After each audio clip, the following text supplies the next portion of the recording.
पत्नी का जो एक धर्म है, जय श्री कृष्ण, उसे पातिव्रत धर्म कहते हैं। यदि केवल अपने पति को भगवान मानकर और उनकी आराधना में, तो वो मोक्ष पदवी भी प्राप्त करती और जो चाहे वो प्राप्त कर सकती है।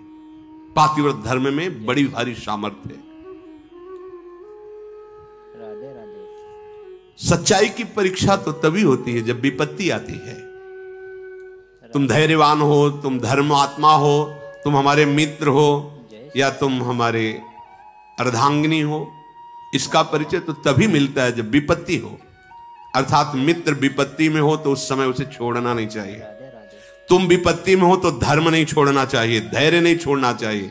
अगर पति विपत्ति में है, बहुत संपत्ति अपहरण हो गई, ऐसे पति का किसी भी तरह से मन न दुखावे कि अब आपके पास तो कुछ रह नहीं गया, हमारी आप कामनाओं को पूर्ण नहीं करे। जो ऐसी स्थिति में अपने पति का सहयोग करती है। वनवास हुआ, सियाजू ने ना तो जनकपुर का सुख स्वीकार किया ना अवधपुर का। कहा जहां प्रभु श्री राम के चरण, वही मुझे करोड़ों अयोध्या जैसा सुख मिलेगा।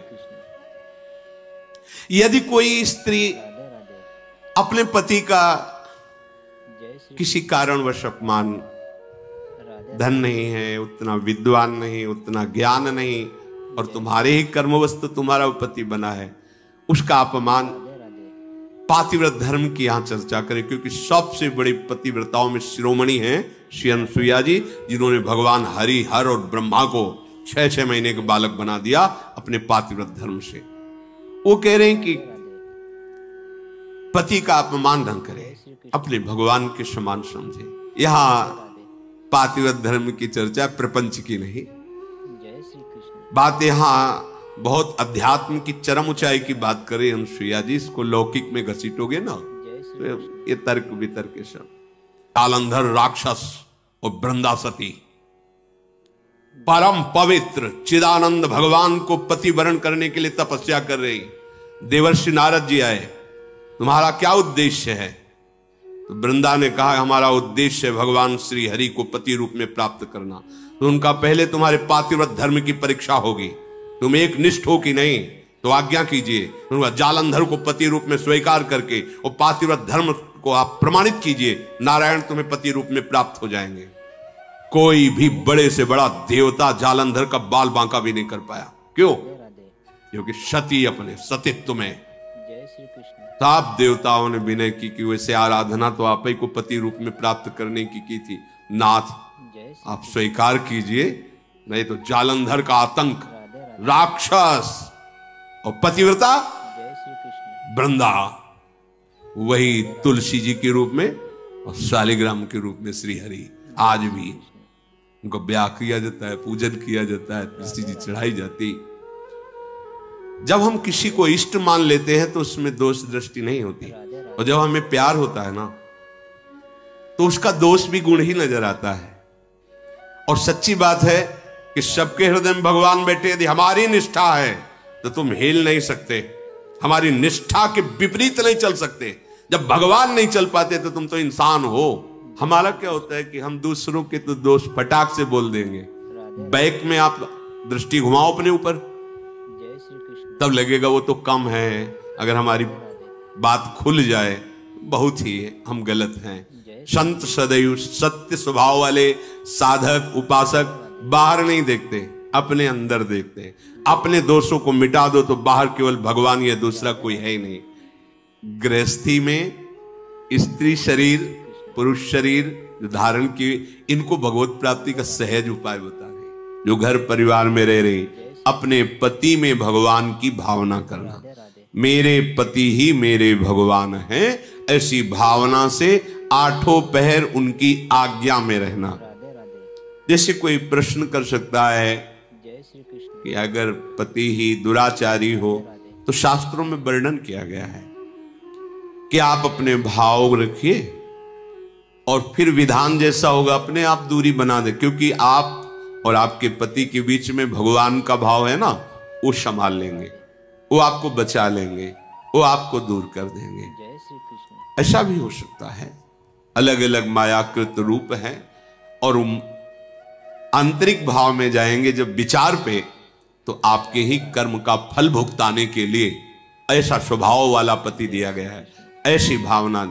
तो हमारे ही कर्म निश्चित, अपने कर्म के प्रभाव से ही पति का वरण होता है, जैसे हमारे कर्म। गायत्री के अनुष्ठान के द्वारा गायत्री जी को प्रसन्न करके जो कन्या प्रकट की थी उनका नाम सावित्री जी हुआ था।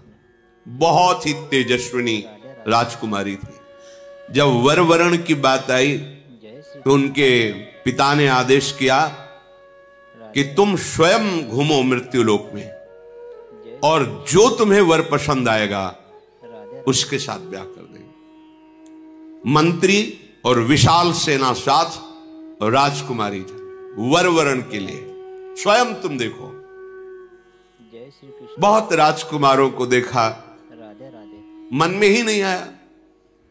जंगल से गुजर रही थी, देखा एक लकड़हारा लकड़ी काट रहा है। दृष्टि गई, देखते ही लगाए मेरे प्राणपति, रुक गए। मंत्री से कहा आदर से इनको नीचे उतारो। वो तो जय श्री कृष्ण। क्या अपराध बन गया। सैनिक घेरे हुए हैं, राजमंत्री। हाथ जोड़कर राजकुमारी ने कहा मैं आपको पति रूप में वरण करती हूं।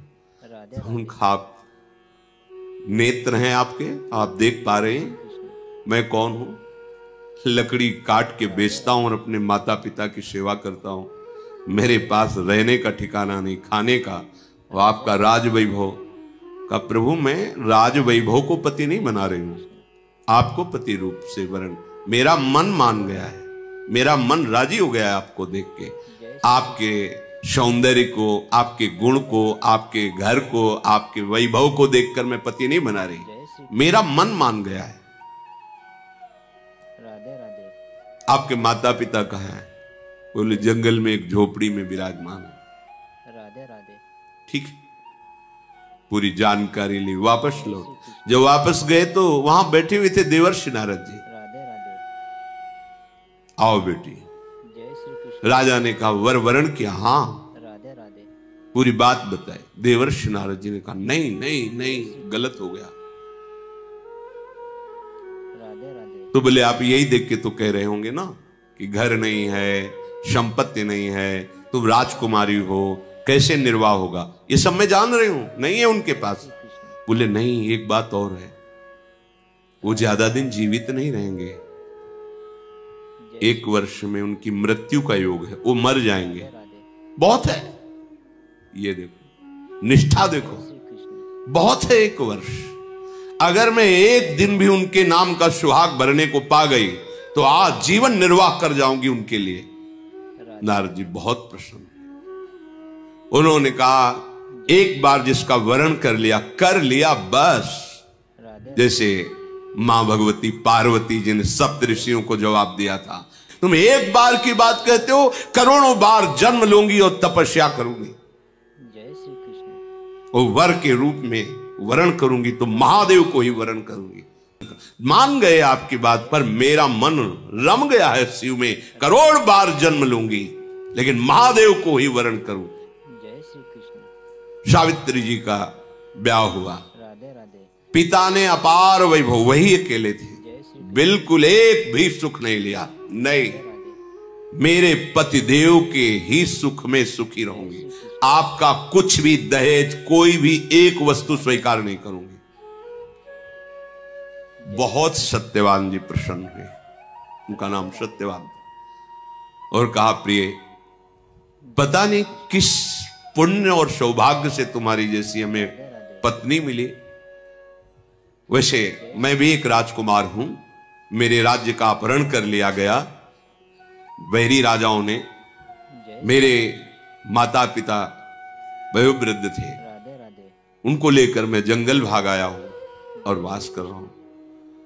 पर मैं तुम्हें कैसे, उनको ये पता नहीं कि मैं 1 वर्ष की आयु, लेकिन सावित्री जी को पता है, जय श्री। मैं तुम्हें कैसे सुख प्रदान कर सकूं। बोले भगवान, बस आपकी चरण सेवा करके आपको सुखी देखकर मैं परम सुखी रहूंगी।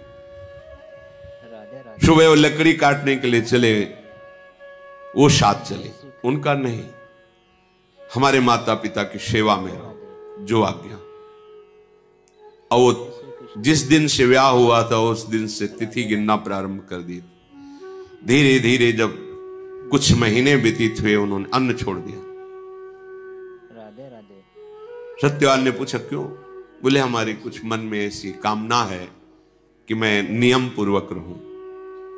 कुछ समय व्यतीत हुआ, जल छोड़ दिया। श्री कृष्ण। वायु पी करके केवल राधे राधे। मंत्र जाप करते हुए कि पति का शरीर छूटा मैं अपना शरीर रखूंगी नहीं, राधे राधे। छोड़ दूंगी।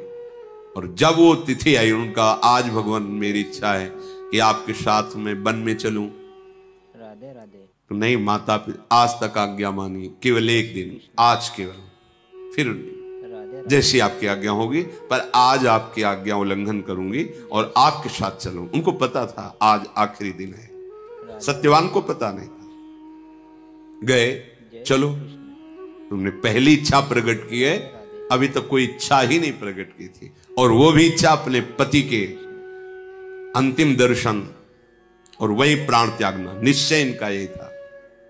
जय श्री कृष्ण। लकड़ी काटने लगे।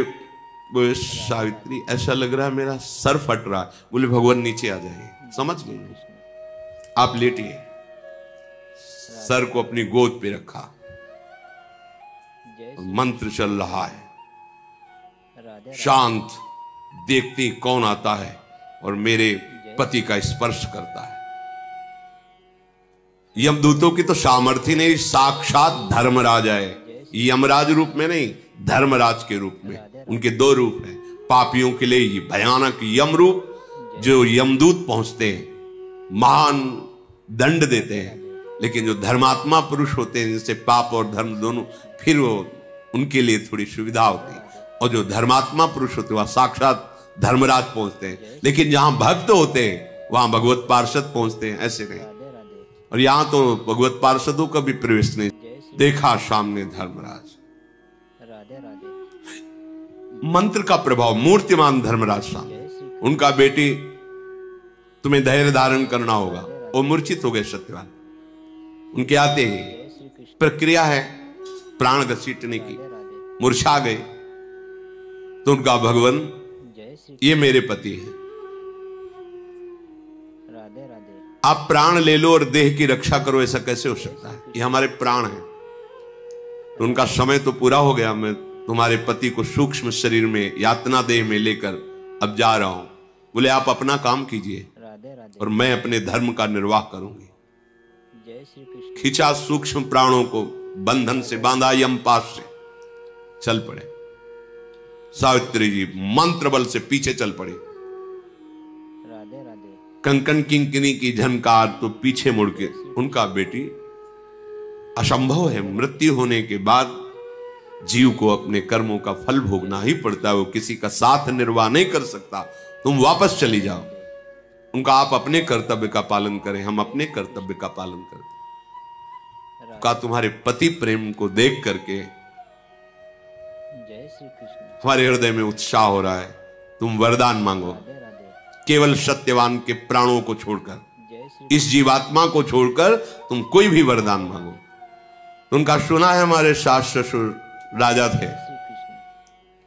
उनका राज्य वैभव उनको पुनः प्राप्त हो जाए, उनके नेत्रों की ज्योति प्रकट हो जाए, जय श्री कृष्ण। ऐसी हमारी इच्छा है। तथास्तु। फिर चले, फिर जय श्री कृष्ण। देखो एक और वरदान मांग लो और आप वापस चले। तो हमारे माता पिता के पास केवल हम ही संतान थी, पुत्र नहीं था। राधे। एक पुत्र प्रदान कर दीजिए, अर्थात भाई। जय श्री कृष्ण। तो तथास्तु। फिर देखो बेटे, हम तुम्हें बार बार कह रहे हैं, जय श्री कृष्ण। यहां से आगे की यात्रा सूक्ष्म देह से होती है, स्थूल शरीर से नहीं। तुम अपने पातिव्रत धर्म से युक्त हो, इसलिए मुझे देख पा रहे हो, मेरे साथ चल रहे हो, पर अब उचित नहीं है। एक और वरदान मांग लो। तो अब मुझे भी एक पुत्र चाहिए। उनका तथास्तु। बोले रुक जाओ, मैं एक पतिव्रता हूं और बिना पति के संतान कैसे हो सकती? धर्मराज जी फंस गए, पतिव्रता के वचन में धर्मराज जी फंस गए, सत्यवान को छोड़ना पड़ा।